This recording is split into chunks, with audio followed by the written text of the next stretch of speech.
በስመ አብ ወወልድ ወመንፈስ ቅዱስ አሐዱ አምላክ። በስመ አብ ወወልድ ወመንፈስ ቅዱስ አሐዱ አምላክ። በስመ አብ ወወልድ ወመንፈስ ቅዱስ። በክርስቶስ ክርስቲያን በወልድ ሁሉ በምስል የተሰኛችሁ የእግዚአብሔር ሰዎች እንደምን አደራችሁ? እንደምን አደራችሁ? እንደምን አደረሳችሁ? አሜን። እግዚአብሔር ይመስገን ብለን እናመሰግነው። አንደበታችንን የከፈተልን ከፍቶ የሚያከናውንን የአባታችን የአብርሃም የይስሐቅ የያዕቆብ አምላክ እኛም አምላክ እግዚአብሔር ስሙ የተመሰገነ ይሁንልን። እናታችንም አምላክ ቅድስት ድንግል ማርያም ልጇ ባከበራት መጠን ስሟ የከበረ የተመሰገነ ይሁንልን። ቅዱሳን መላእክት፣ ጻድቃን፣ ሰማዕታት እንደየክብራቸው እንደየማዕረጋቸው ስማቸው የከበረና የተመሰገነ ይሁንልን። እንኳን አደረሳችሁ። እንግዲህ እግዚአብሔር በእድሜ ለንስሐ ዘመን ለፍስሐ ጨምሮ ሰዓት ያደረሰን አምላክ ስሙ በድጋሚ የተመሰገነ ይሁንልን። ባለፈው የማይቋረጥ ትምህርት ጀምረን ነበርና በመሀል አንድ ጊዜ የተቋረጠ ነገር ጀምሮ ለማስቀጠል በጣም ችግር ነው። በጣም ብዙ ዘመን አቋርጠን ነው። እንግዲህ እግዚአብሔር ቢፈቅድ ዛሬ እንኳን ሊይዘኝ ነው መሰለኝ፣ ግን ያው መጀመር አለብን ብዬ አስቤያለሁ። ምን ይመስላችኋል? ሌላ እንማር ነው የቋረጥ ነው እንቀጥል? ምርጫው በእናንተ ይሆናል። እንቀጥል። እሺ እንቀጥል የሚል እንትን መጥቷል። ስለዚህ ማቴዎስ ምዕራፍ 13ን እየተማርን ይመስለኛል አይደል?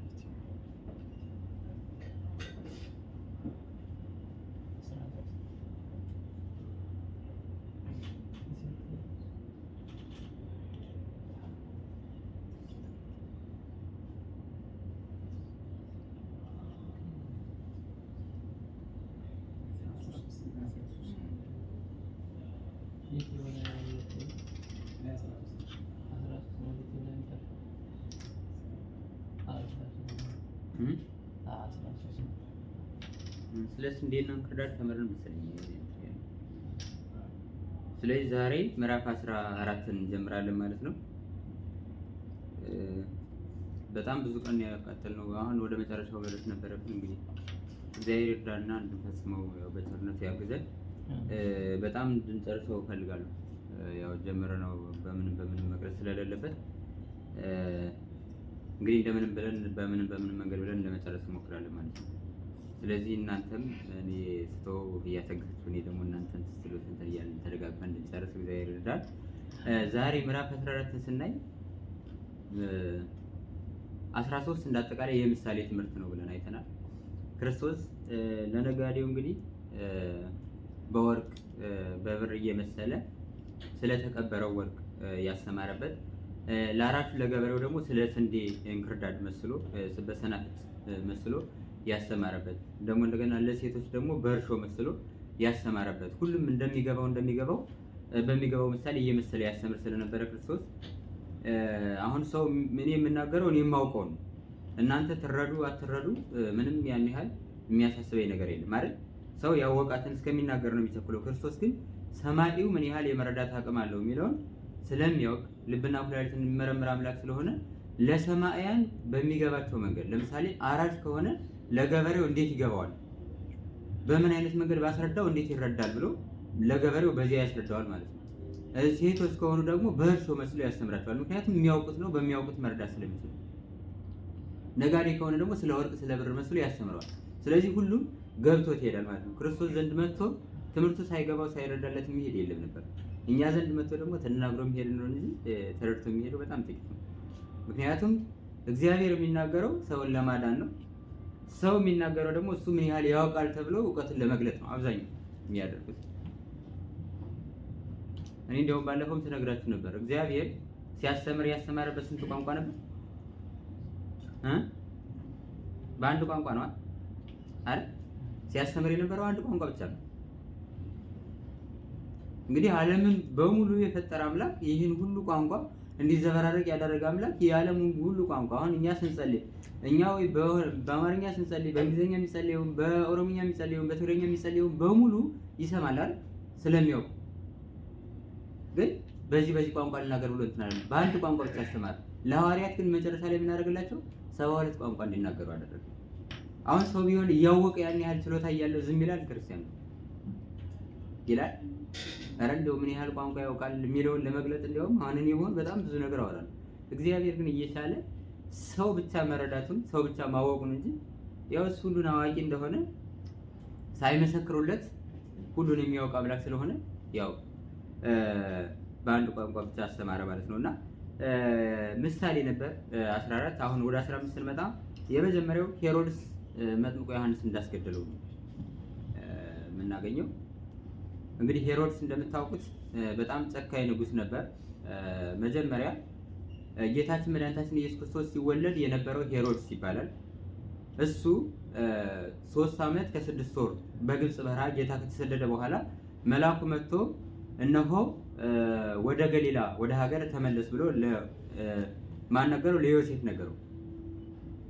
እስመ ሞት ውለ ያስስዋ ለነፍሰ ሕፃን የዚህን ሕፃን ነፍስ የሚሿት የሚፈልጓት ሙተዋልና እነሆ ወደ ገሊላ ተመለስ ብሎ በህልሙ ነገረው ይላል። አሁን ይህን ስናይ ሌላኛው የመጀመሪያው ሄሮድስ ሙቷል ማለት ነው። ከዚያ ግን ሲሾም ሌላኛው አርኬላኦስ የሚባል የሄሮድስ ልጅ ነበር። ሄሮድስ ተብሎ ይሾማል ማለት ነው። ልክ በግብጽ ፈርዖን እየተባሉ ይሾሙ እንደነበሩት ሌላ ሄሮድስ ነው ማለት ነው። ይሄ ሁለተኛው ሄሮድስ እና ይሄ ሄሮድስ የዚያኛው ሄሮድስ የወንድሙ ሚስት ሄሮዲያዳ የምትባል ሴት ነበረች።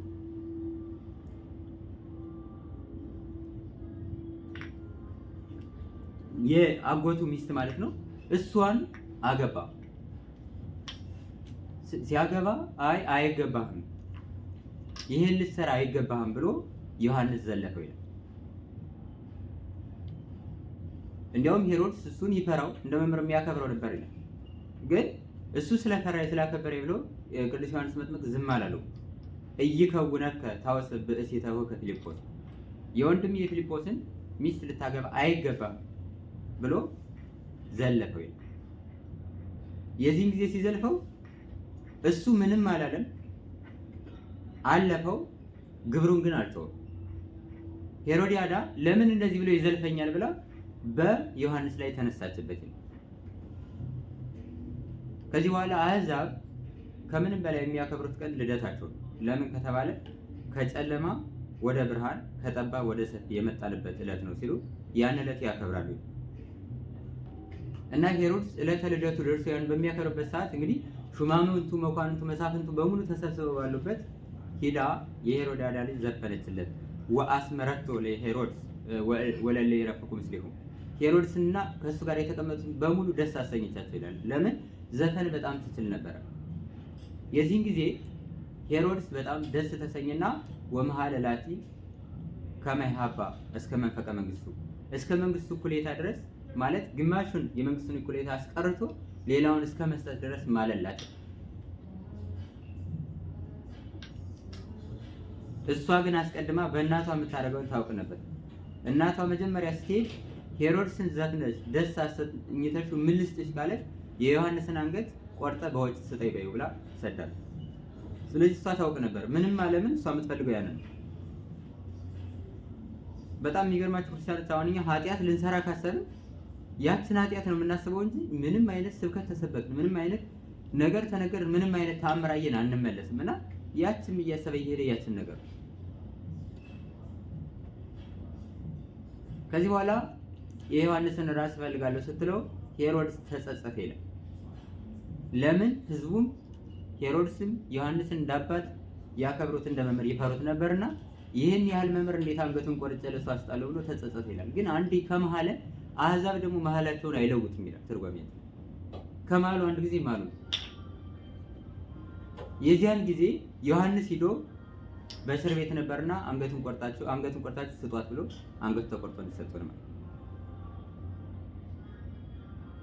አሁን ከዚህ ትምህርት የምናየው ምንድነው? ስንደሰትም ሆነ ስናዝን መሐላ መማል እንደሌለበት፣ እንዲሁ ሰው በኖርማል ካልሆነ መሐላ መማል እንደሌለበት አባቶቻችን ይናገራሉ። ምክንያቱም አስተሳሰባችን ትክክል አይሆንም። ደስ ስንሰኝም ሆነ ስንከፋም የምንናገረው ነገር ትክክለኛ ነገር አይደለም። ከአንደበታችን የሚወጣው ቃል በልቡናችን አስበነው ኩላሊታችን አጢሶት ልቦናችን አመላልሶት አእምሯችን አስቦት አውጥቶት አውርዶት ወስኖበት ላይሆን ይችላል። ሄሮድስን ዮሐንስን እንዲገሉት ትእዛዝ እንዲሰጥ ዮሐንስም አንገቱ እንዲቀላ ያደረገው ሄሮድስ ጠጥቶ በልቶ ሰክሮ በመሐላ ነው። ስለዚህ ተደስተን ምን እንወስነው ውሳኔ ወይም ተከተን እንወስነው ውሳኔ ምናልባት ዘለቄታ ላይ ነው ይችላል፣ ጥፋት ይዞ ሊመጣ ይችላል።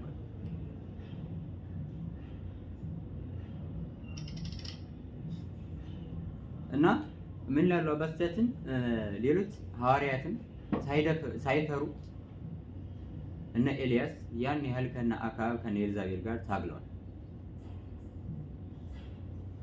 ግን የእግዚአብሔር ምሕረት እየከለላቸው እንዳይሰየፉ፣ እንዳይቆረጡ፣ እንዳይፈለጡ እግዚአብሔር በቸርነቱ እየወሰደ እየሰወራቸው ዮሐንስ ሲያደርግ የነበረው ሂዶ ከፊቱ እይከውነከ ታውስ ብእሲተሁ ከፊልጶስ ይህ ወንድም የፊልጶስን ሚስት ልታገባት አይገባህም እያለ ይገስጸው ነበር። ያን ሲገስጸው ማታ ማታ እየሄደ በአእምሮ ያቃጭልበት ነበር። በእሷም እንደዚህ ማለት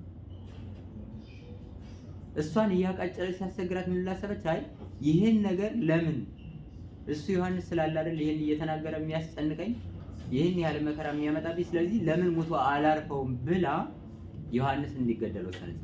በነገራችን ላይ ክርስቲያኖች በእኛ ካልኩሌሽን በእኛ ብልጠት ነገሮችን መለወጥ አንችልም። እግዚአብሔር መለወጥ ሲችል እንጂ እኛ ለምሳሌ እኔ አንድን ሰው የምጠላው ከሆነ ያን ሰው ገድዬ ባርፍ ብዬ ገድዬው ላርፍ አልችልም።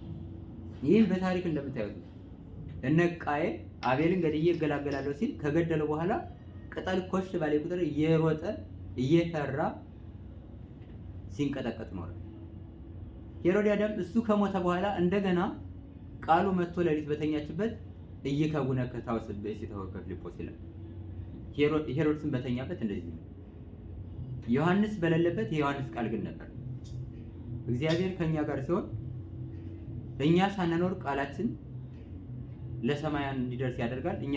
እግዚአብሔር ከኛ ጋር ካልን ደግሞ እኛ ቁመን እያሰማን ቃሉ እንዳይሰማ ያደርጋል። ከዚህ በኋላ ይህን ነገር ሲሰማ በጣም መሰበር መጨነቅ ጀመረ። ሄሮድያዳም በጣም መጨነቅ ጀመረች። ለምን? ምንም አይነት በደል የሌለበትን ሰው በከንቱ ደሙን ስላፈሰሱ ማለት ነው። ከዚህ በኋላ የዮሐንስን አንገት ወስደው ቆርጠው ለሷ ሲሰጧት አይ ይቺ ንጉስና ንግስት ትዘልፍ የነበረች ራስ እንዲሁን አመጣችን ብላ በወስፌ ራሱን ጨቀጭቃለች ስትል ሁለት ክንፍ አውጥታ በረረች። ከዚህ በኋላ ለ15 ዓመታት ያህል ክንፍ አውጥታ ዓለምን እየዞረች እያስተማረች ቆየች። አያችሁ ዮሐንስ ያስተማረው በአጸደ ሥጋው ነው። ስንት ጊዜ ነው? 6 ወር ነው። 6 ወር ዝም ብሎ ክርስቶስ ትምህርት ከማስተማሩ በፊት አስተምሯል። ከሞተ በኋላ ግን አንገቱን ክንፍ አውጥታ እየበረረች 15 ዓመት ቆየች። የጻድቃን ክብራቸው ይሄ ነው። ሄሮድያዳን መሬት ተከፍታ ዋጠቻት። ልጁ ደግሞ ሂዳ ያቺ የዮሐንስን አንገት ስጠኝ ያለችው ልጅ ሂዳ ሄሮድስ ምን አለችው? ዮሐንስን አንገት የዮሐንስን ደም በከንቱ አፍስሃል፣ በዚያውም ላይ ደግሞ የወንድምን የፊልጶስን ሚስት ልታገባት አይገባህም ብላ ማስተማር ጀመረች ማለት ነው። በጣም አይገርማችሁም? የእግዚአብሔር ታምር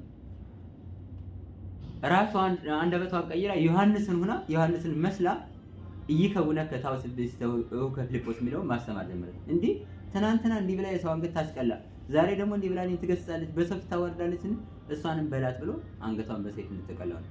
እሱም ተልቶ ተበላሽቶ ሞተ ማለት ነው።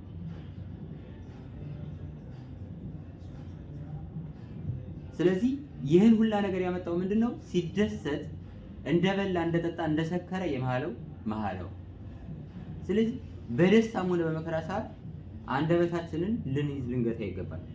ለዚያም ነው ቅዱስ ዳዊት ለአንደበቴ መዝጊያ አበጅለት ያለው። በተለይ ሰው በከፋውም ሰዓት የሆዱን አወጥቶ የመናገር አባዜ ያለበት፣ በተደሰተም ሰዓት ያለውን የሌለውን ነገር በሙሉ አወጥቶ የመዘባረቅ አባዜ ስላለበት ይሄ የምንናገረውን በአግባቡና በልኩ እንድናደርግ ከዚህ እንማራለን ማለት ነው። ሁለተኛው ደግሞ ስለ 5 እንጀራና ስለ 2 ዓሣ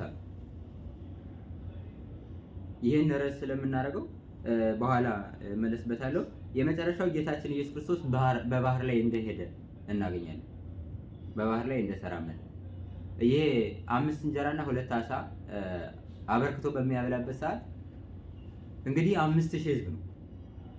አሁን ሰው ቢሆን እንደው ትንሽ አንዳንድ አይን እንኳን የእንጀራዋን አይን ማረስ ይከብዳል። እግዚአብሔር ስለሆነ ለአምስት ሰው ያ ማለት 5 ብቻ ነው አይደለም። ሴቶችና ህፃናት ሳይቆጠሩ በእስራኤል ልማድ ሴትና ህፃን አይቆጠርም ነበርና በጣም ብዙ ህዝብ ነው። ግን 5 እንጀራና 2 ዓሣ ለዚህ ይበቃል ብሎ አበርክቶ ክርስቶስ ሰጣቸው። ከሰጣቸው በኋላ እስራኤላውያን ተአምር ፈላጊ ቢሆኑ ብዙ ተአምር እያደረገ ሙት እያስነሳ ድውይ እየፈወሰ ጎባጣ እያቀና እውር እያበራ እያዩ ያላሉትን ቃል የዚያ ዕለት ተናግረዋል። እኔ በጣም የሚገርምኝ በእኛም ባህል አለ አብሮ የበላን ቅዱስ ዮሐንስ አይሽረውም ይባላል። አብሮ የበላን ሰው በጣም ከፍ ከፍ የማድረግ እንትን አለና እስራኤላውያን ይሄን ከበሉ በኋላ ተርበው ስለነበረ ያን 5 እንጀራና 2 ዓሣ አበርክቶ ሲያበላ አይ ይሄ ሰው ብንሞት ያስነሳናል ብለው አሰቡ። ሙት ያስነሳ አይተው ነበር። ብንታመም ይፈውሰናል ብለው አሰቡ። ድውይ ሲፈውስ አይተው ነበር። ሌላም አይነት መከራ ቢመጣብን ያድነናል፣ ከሞት ያድነናል፣ ያስነሳናል ብለው በዚያው ላይ ብንራብ ያበላናል። ስለዚህ ይህን ሰው ብናነግሰው ምን ይበስብናል? ከዚህ ሰው በላይ መንገስ የሚገባው ሰው የለም ብለው ተናገሩ። አሁን ሌላ ነገር ሲያደርግ እንደውም ሙት ሲያስነሳ እንኳን እናንግስ ሲሉ አታገኙ። ያን እጁ የሰለለውን ሽባ የሆነውን ሰው ይሄ እጅ ሂዳንና እንደ ሁለተኛ ይሁን ሲለው ሲድል እያዩ እናንግሰው አለ። ሰው ምን ያህል አያችሁ ለሆዳችን ምን ያህል ቦታ እንደምሰጥ እና እናንግሰው ብለው ተሰብስበው ሄዱ ይላል። የዚህ ጊዜ ክርስቶስ ወተግህሰ እምኔሆሙ ከነሱ ተቀቅ ብሎ ሄደ። ለምን? ክርስቶስ የመጣው ምድራዊ መንግስትን ገንዘብ ለማድረግ አይደለም። የተወሰደችበትን ሰማያዊት የሆነችዋን ገነት መንግስተ ሰማያትን ለአዳም ገንዘቡ ለማድረግ እንጂ እሱ ምድራዊ እሱ ሁሉ በእጁ ሁሉ በደጁ። ከዚህ በኋላ ከነሱ ፈቀቅ ሲል እነሱ ፍለጋ ጀመሩ፣ እሱ ከነሱ ራቀ ማለት። ይህን ምን ብለው ተረጎሙት አባቶቻችን? እንሹማችሁ እንሸልማችሁ ባሏችሁ ጊዜ ከዚያ ስልጣን አይገባንም ብላችሁ ሽሹ ማለት ነው። አሁን ስልጣን አይገባንም እያላችሁ ሙሉ ተውት አይደለም። የሚገባው ሰው እያለ በማይገባው መንገድ እኔ ልሁን አትበሉ ማለት። ለዚያ ስልጣን በቂ ነው፣ ከኔ የተሻለ ይሆናል፣ ይህን የቤተክርስቲያን አገልግሎት ቢይዘው ከኔ ይሻላል ብላችሁ እያሰባችሁ ግን እኔ በሆን ይሻላል፣ እኔ በሆን ይሻለኛል ብላችሁ ራሳችሁን በትዕቢት ወጥራችሁ እዚያ ስልጣን ላይ እኔ ልሁን ብላችሁ አስቡ ማለት ነው እንጂ ማንም ተሿሚ ከሌለ ማንም አገልጋይ ከሌለ ሄዳችሁ ተሾሙ ማለት ነው። ባለማዩም እንደዚህ እና ክርስቶስ ፈቀቅ ሲል እንግዲህ ደቀ መዛሙርቱ ተከታዮቹ ናቸው፣ ሌሎችም ህዝቦች ተከታይ ናቸው። በመርከብ ተከትለው ይሄዳሉ። ሲሄዱ ግን ክርስቶስን ያገኙት በኋላ ሲራመድ ነው። እንደ በቀደሙ በየብስ ላይ ሲራመድ በምኩራብ ሲያስተምር መርከብ ላይ ቁጭ ብሎ ሲያስተምር አላገኙት። በባህር ላይ በእግሩ እየተራመደ አገኙት። የዚህን ጊዜ ደቀ መዛሙርቱ ጮሁ ይላል። ወደ እነሱ መጣ ይላል። እንደው አሁን እግዚአብሔር አይበለው እንጂ ምጻቱን እንደው ዝቅ አድርጎ አቆይቶልን እንደው ንስሐ ገብተን ለመምጣት ያውቀው እንጂ አሁን ቢመጣ የማይጮህ ሰው ይኖራል? ክርስቲያን እኛ ምን ብለን እንጮህ ይሆን? አሁን ሲመጣ በጣም ተጨነቁና ምትሃት ነው። በዚያም ሲያስተምር በመዋዕለ ስብከቱ ያስወጣው አጋንንት በዚህ በባህር መጥቶ ሊያጠፋን ነው ብለው ሁሉም ደቀ መዛሙርቱ ጮህ ይላል። የዚህ ጊዜ ክርስቶስ ምን አላቸው ይላል? አትፍሩ፣ አይዟችሁ እኔ ነኝ ብሎ ራሱን ገለጠልን። እንግዲህ እግዚአብሔር ይህን ቃል ለእኛም እንዲገልጥልን የእሱ መልካም ፈቃዱ ይሁንልን። እርግጥ እሱ ያጽናናለን፣ እኛ መስማት ተሳነን እንጂ መስማት አቃተን እንጂ ሁልጊዜ አትፍሩ እኔ ከእናንተ ጋር ነኝ እስከ ዓለም ፍጻሜ ከእናንተ ጋር እሆናለሁ ብሎ የተናገረው ቃል ለእኛ መሰረታችን ነውና በጣም ሲፈሩ ሲቸሩ የነበሩት ጴጥሮስ በጣም የዋህ ነው ይላሉ አባቶች። ለምን ከተባለ በአንድ ጊዜ ያምናል። ክርስቶስን በጣም ከልቡ ይወደው ነበር እና የሆነ ነገር ሲሆን ወዲያውኑ ይጠይቃል፣ ልክ እንደ ሰው ማለት። እርግጥ እውነተኛ ሰው ነው። እንደ ጓደኛ የሆነ ነገር ሲሆን አንተ የእግዚአብሔር ልጅ ነው ይላል። እሞታለሁ ሲለው አይ ይሄ አይሁን እኔ ነፍሴን አሳልፌ ስላንተ እሰጣለሁ ይላል። እና የዚህ ያለችን በባህር ላይ ሲራመድ ሲያገኘው አይ አንተ ከሆንክማ እኔንም አዝዝ በቃልህ ከመ እምጻ ሀቤከ ወደ አንተ መጣ ዘንድ በቃልህ አዝዛል። በየት ላይ ለመሄድ ፈልጎ? በባህር ላይ እንደ ክርስቶስ መራመድ ፈልጎ። አይገርማችሁ? የጴጥሮስ እምነት ግን ገርም ነው የሚያደርገኝ ሳስበው። በባህር ላይ እንድመጣ አዘኛል። ሌሎች ሐዋርያት እኮ አሉ፣ ሌላም ብዙ ሰው አለ። ከዚያ እና ፈቅጄላለሁ። ጴጥሮስ ሲሄድ እግዚአብሔር ዓለምን በእጁ ይዟት እግዚአብሔር እጅ ላይ መሆኑን ረስቶ ይሄ ማዕበል ሞገዱ ሲማታ ነፋስ ሲያማታው ሲያይ ባህሩን ፈራ ይላል። ፈራ፣ ደነገጠ። የዚህን ጊዜ ወደ መሬት ወአሃዘ ይሰጠም ወደ ባህሩ መጥለቅ ጀመረ። ምን አለ ይላል? አድነኒ እግዚኦ ከመ ኢይሙት፣ አቤቱ እንዳልሞት አድነኝ ብሎ ጮኸ ይላል። የዚያን ጊዜ ክርስቶስ ሂዶ እጁን ይዞ ከመስጠም አዳነ። እግዚአብሔር እኛንም ከሚያሰጥመን መከራ ሁሉ እጃችን ይዞ እንዲያወጣን የሱ መልካም ፈቃድ ይሁን። ከዚህ በኋላ ጴጥሮስ ከዚያ ከመስጠም ዳነ። እግዚአብሔር ማን እንደሆነ አወቀ፣ ተረዳ ማለት። ከዚያ እሱ ብቻ ጴጥሮስ ብቻ የተረዳው መርከብ ውስጥ ያሉ ሰዎች በሙሉ አሃ ነፋሳት ማዕበል ሞገድ የሚታዘዝለት ምን አይነት አምላክ ቢሆን ነው? ይህማ ሰማይና ምድርን የፈጠረ እውነተኛ አምላክ ነው ብለው አመኑ ይላል። አሁን መጀመሪያ ያመኑት እምነት ምድራዊ ንጉስ በምድር ላይ ለመንገስ የመጣ ግን እግዚአብሔር የቀባው መሲህ እንደሆነ ነበር ያሰቡ።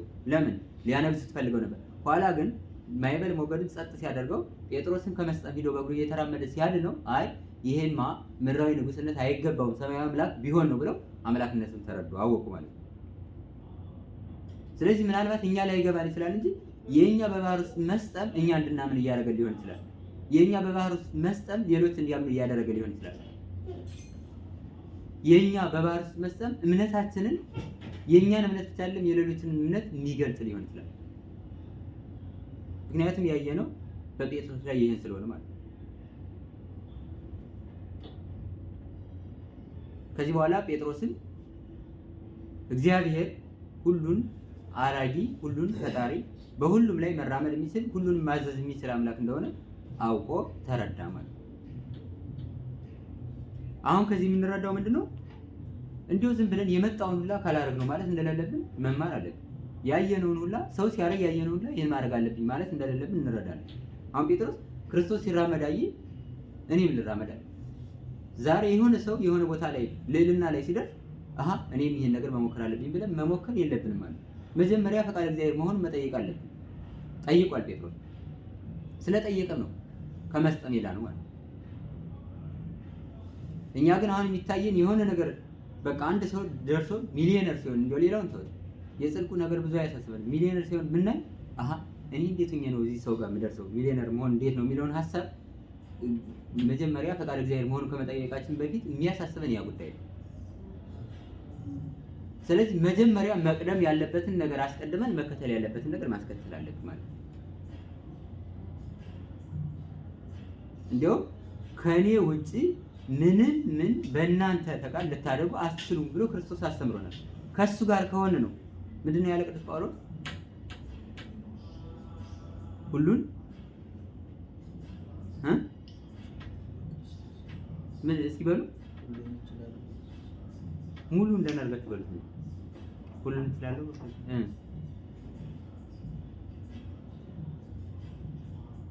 በእራሳችሁ ሁሉን በሚሰጠኝ በክርስቶስ ሁሉን እችላለሁ። ስለዚህ የሚያስችለን ክርስቶስ ነው ማለት ነው። ክርስቶስን ከያዝን የማንችለው ነገር የለም። ክርስቶስን ካላዝን የምንችለው ነገር የለም። በቃ ወደድንም ጠላንም ይሄ መጽሐፍ ቅዱሳዊ ቃል። ስለዚህ መጀመሪያ ፈቃድ እግዚአብሔር መጠየቅ እንዳለብን ከጴጥሮስ እንማራለን ማለት ነው። የመጨረሻ ርዕስ አድርገን የምንይዘው ሁሉም በልተው ጠገቡ በሚል ቃል ይሆናል። በማቴዎስ ወንጌል ምዕራፍ 14 ቁጥር 20 ላይ የምናገኘው ቃል ነው። ሁሉም በልተው ጠገቡ በሉ እስኪ በሉ ደህና አድርጋችሁ በሉ ሰልሱ ሁሉም በልተው ጠገቡ። ይህን ቃል እንግዲህ የጻፈልን ከ12 ሐዋርያት መካከል የሆነው አንዱ ሐዋርያ ቅዱስ ማቴዎስ ነው። በነገራችን ላይ ይሄን ህብስት አበርክቶ ማብላቱን ተካፍለው ጽፈውታል ሁሉ። ማቴዎስ የመጀመሪያ እንደመሆኑ ትርጓሜውም አንድምታው በደንብ ተመስጥሮ የተቀመጠልን ማቴዎስ ላይ ነው። ትርጓሜው ሳይሆን አዲስ ነገር ሲመጣ ነው እንጂ የሚተረጎመው ማቴዎስ ላይ የተተረጎመው ተደግሞ ማርቆስ ላይ፣ ሉቃስ ላይ፣ ዮሐንስ ላይ አይተረጎምና እዚህ ጋር ነው የተቀመጠልን በደንብ ሆኖ ማለት ነው። እና ጌታችን መድኃኒታችን ኢየሱስ ክርስቶስ በሚያስተምርበት ሰዓት የአምስት ገበያ ያህል ህዝብ ከ10 አይጉር ከብዙ መንደር ተወጣጥተው ይከተሉት ነበር። ሲከተሉት ግን ለመዳን የሚከተሉት በጣም ጥቂቶች ነበሩ። መደበኞቹ 120 ቤተሰብ ነበር። ሌላው ህብስት አበርክቶ ያበላናል ብሎ የሚከተል ነበረ። ሌላው ደግሞ ድዊ ሆኖ ከደዌያችን ይፈውሰናል ብሎ የሚከተለው ነበር። ሌላው ደግሞ ጸሐፍት ፈሪሳውያን ልከውት አካሰን በሚያካስስ ገንዘብ እንሰቅለዋለን፣ እንፈልጠዋለን፣ እንቆርጠዋለን ብለው የሚከተሉ ነበሩ። ሌሎቹ ደግሞ የቀሩት በጣም መልከ መልካም ስለነበረ መልኩን እናያለን ብለው የሚከተሉት ነበሩ። ስለዚህ አሁን መጀመሪያ እኔ ክርስቶስን የምከተለው ለምንድን ነው ብለን መጠየቃለን።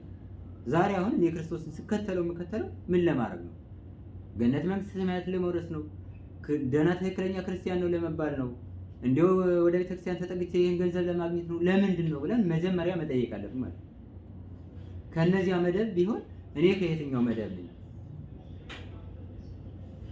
ብለን ራሳችንን ብንጠይቅ ይረዳናል ማለት ነው። እና ሲከተሉት ክርስቶስ የመጣውን በሙሉ አይከለክልም። የተከተለውን በሙሉ ያስተምራል፣ የታመመውን ይፈውሳል፣ የሞተውን ያስነሳል፣ የተራበውን ያበላል፣ የተጠማውን ያጠጣል። በቃ ይሄን እያደረገ ይሰዳል። እሱ ይጠማል፣ የተራበ ያጠጣል።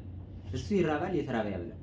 እሱ ይደክማል፣ ለደከሙት ኃይል ጽኑ ሆኖ ተነስተው 38 ዓመት አልጋ ላይ ተኝቶ የነበረው መጻጉዕ ተነስቶ እንዲሄድ ያደርጋልና ይህን እያደረገ ስለነበረ መጥተው ሲማሩ ብለው አንድ ቀን መሸ። እንዲያውም እስመ መሲ ወተቆልቆለ ፀሐይ መሽቷል፣ እንዲያውም ጊዜው ፀሐዩም ሊጨልም ነው እና ስለመሸ ይህን ያህል ህዝብ የምናበላው ህብስት የለንም፣ እንጀራ የለንም ማለት ነው። ስለዚህ ፈኖ ሸኛቸውና በዚያ በመንደር ሂደው የሚገዛ ገዝተው ለራሳቸው ይብሉ ብለው ደቀ መዛሙርቱ ጠየቁት። ምን አልኳችሁ? የሚበላ የለምና በጊዜ ሸኛቸው ብለው ጠየቁ። አሁን ደቀ መዛሙርቱ እዚህ ላይ በጣም ተገቢ የሆነ ጥያቄ ነው የጠየቁ። ለራሳቸው አይደለም የጠየቁ፣ ለህዝቡ ነው። ሲማሩ ላይ ተርቧል፣ ተጠምቷል፣ ስለዚህ ሂዶ ገዝቶ ይብላ፣ ስለዚህ በሰዓት ሸኛቸው ብለው ደቀ መዛሙርቱ ክርስቶስን ጠየቁ ማለት። አሁን እኛ ለሌላ ሰው እንጠይቃለን። አይ እነከሌ እንደዚህ ሆነዋልና እንደዚህ አርግላቸው፣ በወንድሜ በከሌ እንዲህ አይነት መከራ መጥቶበታል፣ ይሄን መከራ አሳልፍለት ብለን የእሱን መከራችን አድርገን እንጠይቃለን። ደቀ መዛሙርቱ ግን ገና እየተማሩ ገና ክርስቶስን እየተከተሉ ገና በደንብ ሳይረዱ ይሄን ጥያቄ ጠየቁ። አይ ከዚህ በኋላ እንደ ተራቡ ሰዳቸው ዘንድ አግባብ አይደለም፣ ስለዚህ እናንተ የምታበሏቸው እንዳለ እናንተ ስጧቸው አብሏቸው አለ ክርስቶስ። እንደ ተራብን እንደ ተጠማን የማይሰድ አምላክ ስላለን ስሙ በድጋሚ የተመሰገነ ይሁን። ምናልባት ስለማናስበው ይሆናል እንጂ እግዚአብሔር ቤት መጥቶ ሳይጠግብ የሚመለስ ሰው የለም። ቅዱስ ዳዊት ምን ይላል? ወአንሰ እጸግብ በራእየ ስብሐቲከ፣ እንዲሁ ብቻ ገጽህን በማየት ብቻ ጠግባለሁ። እዚህ መጥቶ ጸሎት አድርሶ ስላድኖን አይቶ መሄድ ብቻ ያጠግበናል። ምናልባት ወዳችን እስኪዘነጠል ካልበላን ካልጠጣን ብለን ለሆዳችን ተገዦች ስለሆን እኛ እንደዚያ ስለምናስብ እንጂ መጥቶ ይሄን ማየት ብቻ የሚያጠግብ ነገር ነው። ከዚህ በላይ የሚያጠግብ ነገር የለም።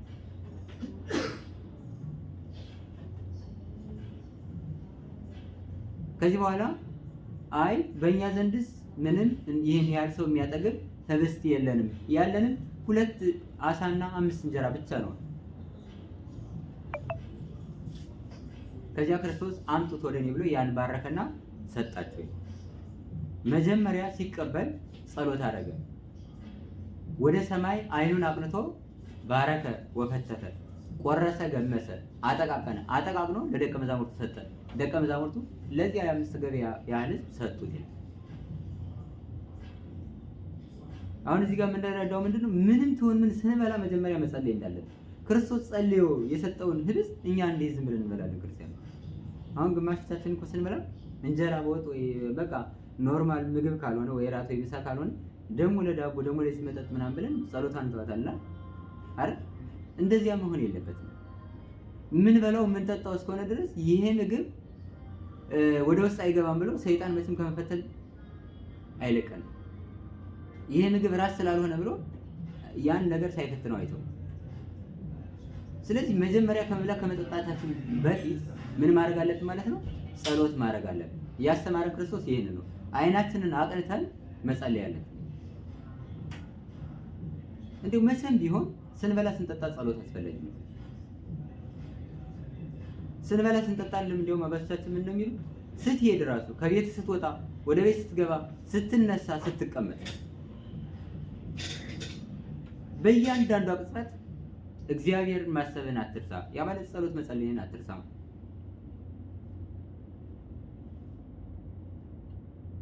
አሁን እኮ እኛ ችግር ነው የሆነ ምንድነው የታዘዝነውን አንፈጽምም። ከዚያ የሆነ ነገር ሲመጣብን ደግሞ እግዚአብሔር ሆይ ይሄን ነገር አመጣህብኝ ብለን እሱ ላይ እናለቅሳለን።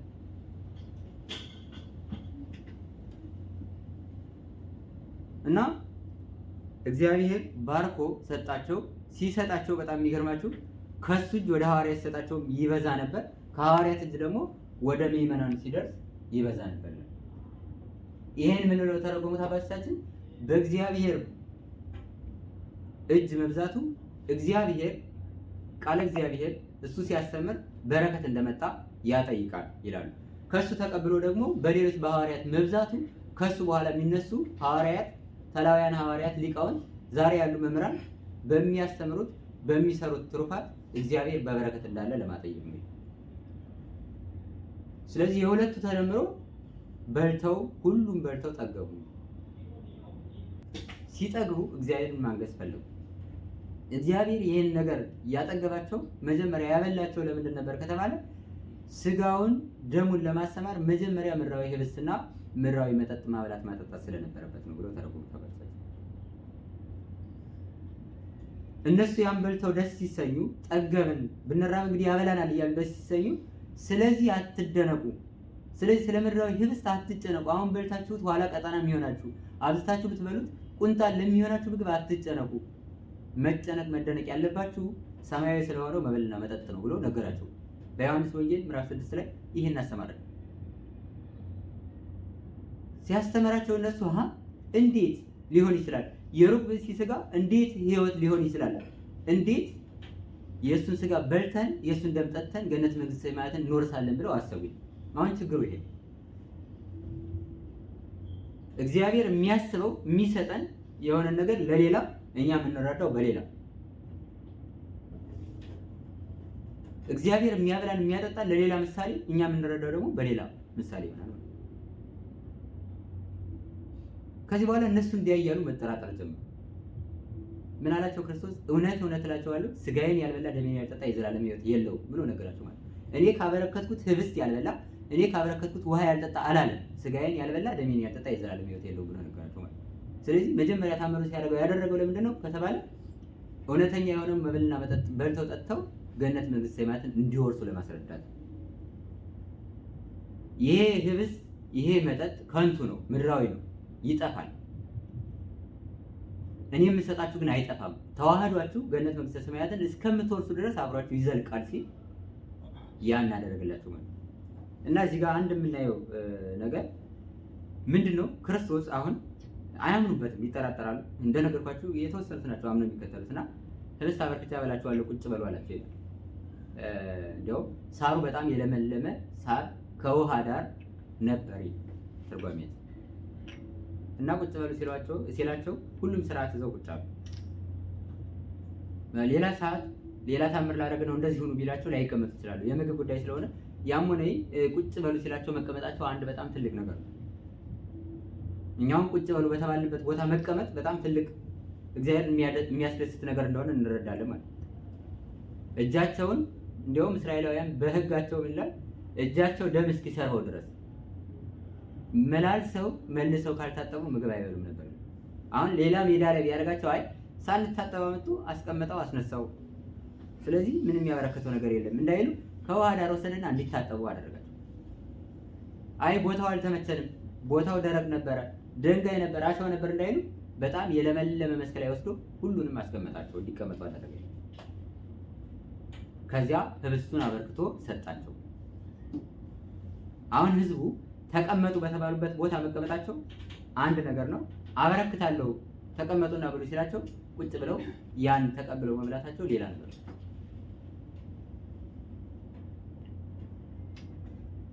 አሁን ያ ነገር የሆነው በአጋጣሚ ነው አይደል? መልሱ የዛሬ ይህን ቀን ህብስት አበረክታለሁ ብሎ ነገራቸዋል አልነገራቸውም ማለት በዚያ መገኘታቸው ደግሞ በጣም የሚያስደንቃቸው ነገር ነው። በዚያ ቦታ መገኘታቸው የሚያስደንቅ ነገር ነው። ለምንም ይሁን ለምን የመጡት የ5 ገበያ ያህል ህዝብ እዚያ መገኘታቸው የሚያስመሰግናቸው ነገር ነው። ለምን? ክርስቶስ ህብስት ሲያበረክት አይተዋል፣ በአይናቸው ተመልክተዋል። በአይናቸው መመልከት አለ፣ ከበረከተው ህብስት በልተዋል ማለት። ከመብላትም ደግሞ ጠግበዋል። ሁሉም በልተው ጠገቡ። አሁን በጣም የሚገርመኝ ነገር ምንድነው? እሱን ተናግሬ ልጨርስ። አሁን አንድ ባለጸጋ ቤት ሰው ተጠርቶ ሲሄድ የሚቀመጥበት ቦታ አለው አይደል? መቼም ከፍ ያለው ባለጸጋ ከላይ ይቀመጣል፣ ባለስልጣኑ ከላይ ይቀመጣል። የሆነ ብቻ በጣም ብዙ መስፈርት አለ። እግዚአብሔር ሲያስቀምጥ እንዲህ አድርጋችሁ አስቀምጡ የሚል የለም አለ የለም። ሁሉንም በለመለመ መስክ ላይ ያስቀምጡ ነው ያለው። ስለዚህ በእግዚአብሔር ፊት ሁላችንም እያንዳንዳችን እኩል ነው። ለምን? የሚጎተት ልብስ ለብሼ ስለሰበኩ አይ ይሄ ለኔ አገልጋይ ነው ብሎ እግዚአብሔር ከፍ አያደርገኝም። የሚያይ ልቤን ነው። አንድ ሰው ድሃ ሆኖ ምንም የሚለብሰው አጥቶ ቁጭ ብሎ ከታች ከመድረኩ ላይ የሚከታተል ከሆነ ያን ሰው ከፍ አድርጎ ያልቀዋል። እንደውም ይሄን በጣም ብዙ ጊዜ ደጋግሜ የምናገረው ቃል አለ። አብርሃም ሶርያዊ እንግዲህ ጳጳስ ነው አይደል? ያማረ ልብስ ለብሶ ያማረ መስቀል ይዞ ያማረ ስም አለው፣ ያማረ ጢም ይኖረዋል። ብዙ ነገር ሆኖ ከመናፍቅ ጋር ተከራከረ። መጀመሪያ ስምዖን ሰፋይ አሳይ የሚባለው ደግሞ አይኑን አውጥቶ ለአንዲት ዘማ የሰጠ ሰው ነው። ምስኪን ሰው፣ የሚለብሰው የሌለው የተቆራረጠ ልብስ የለበሰ ሰው። ሲከራከሩ እመቤታችን ያለችው ለአንተ አይቻልህም፣ ሂድና ስምዖንን ጠይቀው እሱ ያደርግልሃል ነው ያለው። ተራራውን ያፈለሰው ያ ምስኪኑ ስምዖን። ስለዚህ መድረክ ላይ መገኘት ሳይሆን መድረክ ላይ ተገኝቶ ያስተማረውን እግዚአብሔርን ያዘለ ልቡና ነው የሚያስፈልገው ማለት ነው። እና እግዚአብሔር ቁጭ በሉ ሲል ሁሉንም በኩል አስቀምጣቸው። ዛሬውን ቢመጣ ከሌ እንደዚህ ስለሆንክ ናዚ ቁጭ በል፣ ከሌ እንደዚህ ስለሆንክ ዛሬ ቁጭ በል። እንደው እዚህ እንኳን ስንቀመጥ ያው እዚህ እኛ እንቀመጣለን፣ እናንተ ከኋላ ትሆናላችሁ። ይህ ሁሉም ነገር መስፈርት አለ። እግዚአብሔር ግን እንደዚህ ያለው ነገር የለም። ሁሉንም እኩል ነው የሚያየው። የሚፈርደው ሁላችንንም በእኩል አይን ነው። ሁላችንንም በቀኝ እንቆም ወይ በግራ እንቆም የሚያደርገን ስራችን።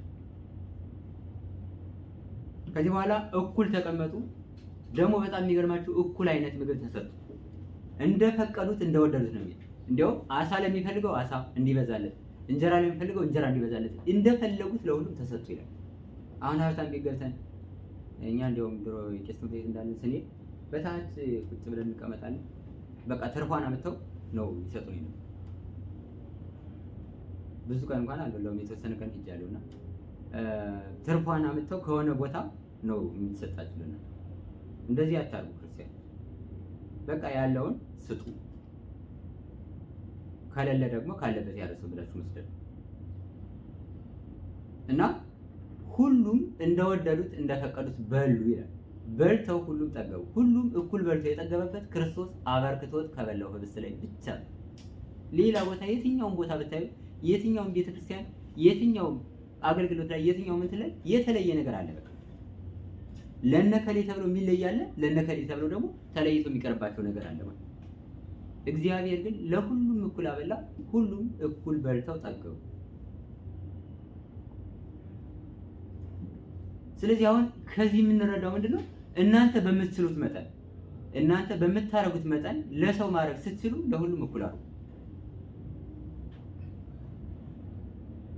ወዳጄ፣ ጠላቴ፣ ባለስልጣን፣ ሀብታም፣ ድሃ ምናምን ብላችሁ መስፈርት ሳታወጡ ለሁሉም ለእያንዳንዱ እኩል አድርጉለት ማለት ነው። ከዚህ በኋላ ሁሉም በልተው ጠግበው አመሰገኑ። ከዚያ በፊት እንግዲህ እንደምታውቁት ጸሐፍት ፈሪሳውያን እነሱ የሚሳብ ልብስ ይለብሳሉ። የመበለቷን ቂጣ ሳይቀር እነሱ ሰብስበው ነው የሚበሉ። ድሃን ማንም የሚጠይቀው የለም። ሁሉም እኩል በልተው እንዲጠግቡ ያደረገ እግዚአብሔር። ምናልባት ላይታየን ይችላል እንጂ እግዚአብሔር ሁላችንም መተን ስንል እኩል ጠግበን እንድንር ያለው ቁሞ የሚያስተምረው፣ ቁጭ ብሎ የሚማረው፣ የሚሰብከው፣ የሚሰበከው፣ የሚዘምረው ብቻ ሁሉም እኩል ጠግቦ ይሄዳል። ለምን? እግዚአብሔር ከመጣ ለአንዱ ሌላ በረከት አይሰጥም። ለሁላችንም እኩል በረከት ሰጥቶ ይሰጠናል። ከኛ የሚጠበቀው ምንድነው? በምንም ይሁን በምን ከዚያ ህብስቱ ከሚበረክትበት ሁሉም ከሚጠግበት ቦታ መገኘት።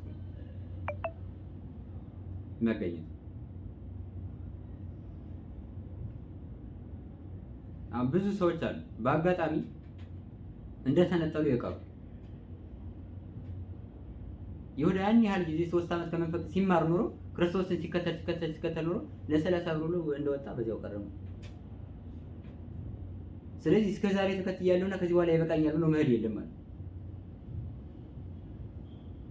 ወዘ አዝለፈ ትዕግስቶ ውእቱ ይድህን በማቴዎስ ወንጌል ምዕራፍ 10 ቁጥር 24 ላይ እስከ መጨረሻው ድረስ የጸና እሱ ይድናል። ስለዚህ እስከ መጨረሻው መጽናት አለብን። ትናንት አገልግያለሁ፣ ትናንት ዘምሬያለሁ፣ ትናንት ቀድሻለሁ፣ ትናንት እንደዚህ አድርጌያለሁ፣ የሰባኩ ጉባኤ አባሉኝ አገልግያለሁ ብለን ዛሬ የምንተወው አገልግሎት መኖር የለበትም ማለት ነው። ዛሬም መከተል አለብን። ስንከተል መጨረሻም እንደተከተለው ተከትለን ገነት መንግስተ ሰማያት እንወርሳለን።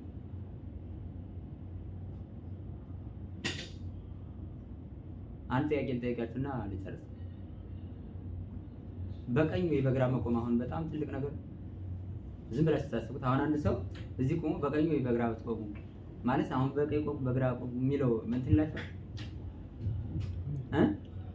ብዙ አይታሰብም ማለት ይሄ የሚያስፈራው ክርስቶስ ሲመጣ ብቻ ነው። በጣም ከምንም በላይ ትልቅ ነገር ይሄ ነው። አሁን እንደ ትንሽ ነው የምንቆጥረው። እንደ ትንሽ የቆጠርነው ነገር መጨረሻ ላይ በጣም ትልቅ ነው እናገኛለን። ዛሬ እንደ ትንሽ ቆጥረናት የተውናት አገልግሎት፣ ዛሬ እንደ ትንሽ ቆጥረናት የተውናት መንፈሳዊ ህይወት ነገ ትልቁን ውሳኔ እንዲወሰድብን ታደርጋለች ማለት ነው። ስለዚህ ዛሬ መገኘት ባለብን ቦታ፣ መገኘት ባለብን ስልጣን፣ መገኘት ባለብን ጊዜና ቦታ መገኘት አለብን። እንደዚያ ካልሆነ መጨረሻችንን ያው ሁሉም በልተው ከጠገቡት የተለየ ይሆናል። ሁሉም በልተው ከጠገቡት ጋራ አብረን ከተከተልን ደግሞ መጨረሻችን በቀኝ መቆም ይሆናል። ስለዚህ እግዚአብሔር ይሁን ካለው የማያስፈራ ነገር የለም። እግዚአብሔር ደግሞ እንዲቀል ካደረገው ጸጥ የማይል ነገር የለም። ይኸው ጴጥሮስ ሊዋጥ የነበረው እግዚአብሔር እንዳይዋጥ በውሃ እንዳይሰጥም አድርጎ አነሳው፣ ተነሳ። መጨረሻ ላይ ሲመጣ ደግሞ እሱ በዚህ መሀል ላይ ቆሞ በዚያና በዚያ ስንቆም በግራ የቆሙት ራሳቸው እያለቀሱ በራሳቸው እንባ እየታጠቡ ወደ ሲኦል ይቆለቆላሉ ማለት ነው። እግዚአብሔር እንደዚህ ከመሆን ይሰውራል። አሜን። ስለዚህ ሁሉም በልተው ከጠገቡት ከሐዋርያት ጎን መጓዝ አለብን። የሐዋርያትን መንገድ መከተል አለብን። የሐዋርያትን ስራ መስራት አለብን። የሐዋርያትን ቃል ማዳመጥ አለብን። እንደዚያ ከሆነ መጨረሻ ላይ ንዑ ሀቤ ቡሩካኑ ላዌ ትረሱ መንግስተ ሰማያት ዘድሉ ለክሙ ቅድመ ይፈጠራል። ዓለም ሳይፈጠር ወደ ተዘጋጀላችሁ ወደዚህ ወደ መንግስተ ሰማያት ኑ ብሎ ራሱ እየመራ ወስዶ ራሱ ፀሐይ ብርሃን ሆኖ እያበራን እንኖራለን። ያን የምናደርገው ግን ዛሬ እሱን እየተከተልን ስንኖር ኋላ እሱ አስከትሎን ወደዚያ ይገባል ማለት ነው።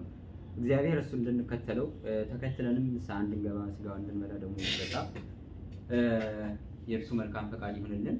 በሰማነው ቃል 36 ዓመት ያማረ ፍሬ እንድናፈራ እግዚአብሔር አምላካችን በቸርነቱ ይርዳን። ወስብሐት ለእግዚአብሔር።